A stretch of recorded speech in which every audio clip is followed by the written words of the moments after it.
Hello everyone, welcome to this video on the law of contracts. Every day we meet so many people and get into a number of deals with them. Knowingly or unknowingly, we make a number of contracts and execute them. When you go to a shop and buy a book, you enter into a contract with the shopkeeper. When your dad pays the house rent, he gets into a contract with the landlord. When you pay the school fee in advance, you have a contract with the school. So, there are innumerous contracts in our day-to-day life that we are not even aware of. So, let's discuss them in details. Now, what is a contract? Technically speaking, a contract is an agreement between two or more people with a reciprocal set of obligations to be discharged by the parties. Let's take an example. Ram says to Shyam that he wants to buy his car for rupees 1 lakh. Shyam accepts this offer and says he is willing to sell his car for rupees 1 lakh. Now, they are into a contract as they have agreed for the sale of the car, and Ram has the obligation of paying the money and Shyam has the obligation of delivering the car. So, this was the reciprocal set of obligations that I was talking about. Now, we have also discussed that contracts are agreements. Now, are all contracts agreements? Yes, every contract is an agreement, but the vice versa may not be true. That is, not all agreements are contracts. Let's take an example.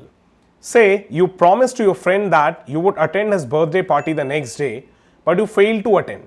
Now, can your friend sue you in the court?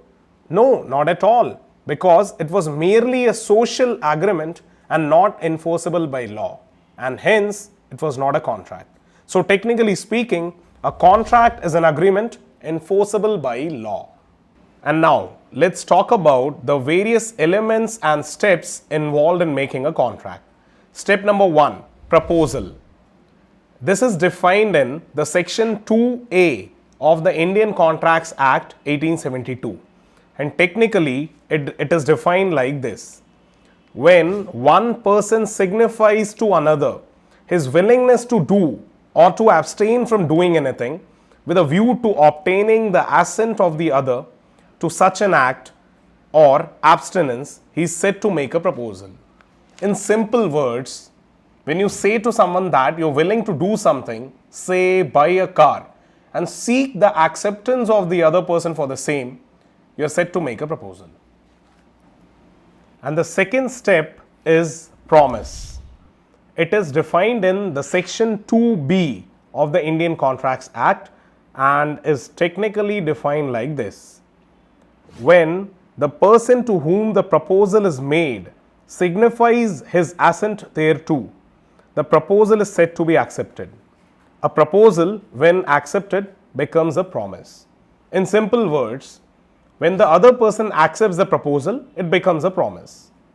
Now, the proposer is called the promiser and the acceptor is called the promisee. And the next key element to any contract is a valid consideration. Now, what is a consideration? First, let's see the technical definition of a consideration, which goes like this. Okay, so doesn't it seem to be a rather long and a confusing definition? Now let's try to understand what a consideration is in simple terms. So in simple terms, consideration is something of value given in return for goods, services, or something else of value. Generally, money acts as the consideration in most cases. For example, if I want to sell you my car for rupees 1 lakh and you agree to it, then the amount of rupees 1 lakh is the consideration in this contract.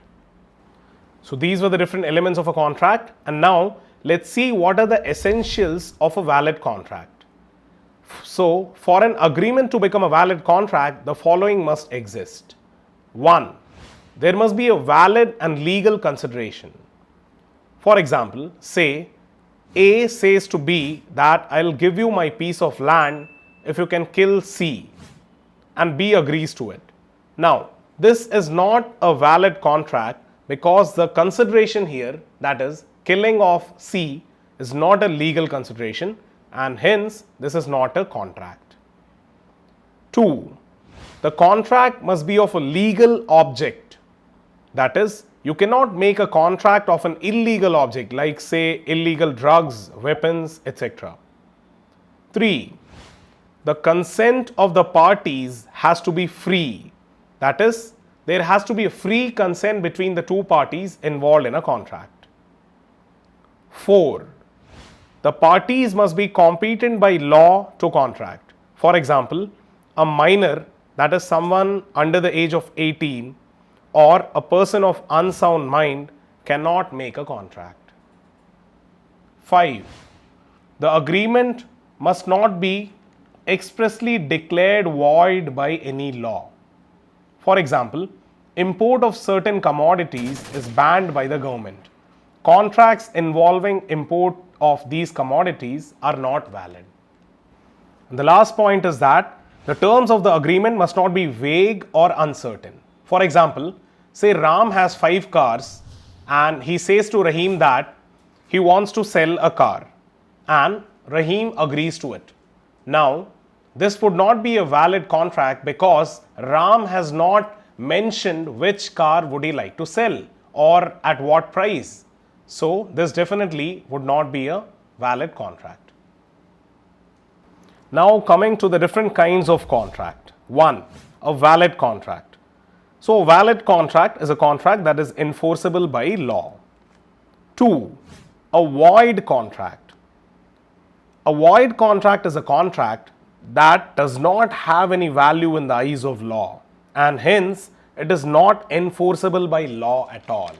For example, if you make a contract with a minor or with a person of unsound mind, it would be called a void contract. 3.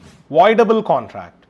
It is an agreement which can be enforced at the option of one of the parties of the contract. For example, say if A forced B to enter into a contract, it would be said that this contract is voidable at the option of B. That is, if he wants, he can enforce the contract, or if he doesn't want, he can refuse to enforce and make it void. So basically a voidable contract is one in which one of the parties has the power of making it valid or making it void. And contracts can also be classified on the basis of execution. They can be classified into executed contracts and executory contracts. 1. Executed contract. A contract whose performance has been completed is an executed contract. For example, when A says to B that he wants to sell his car for rupees 1 lakh and he delivers his car and receives the payment from B, we would say that the contract has been executed.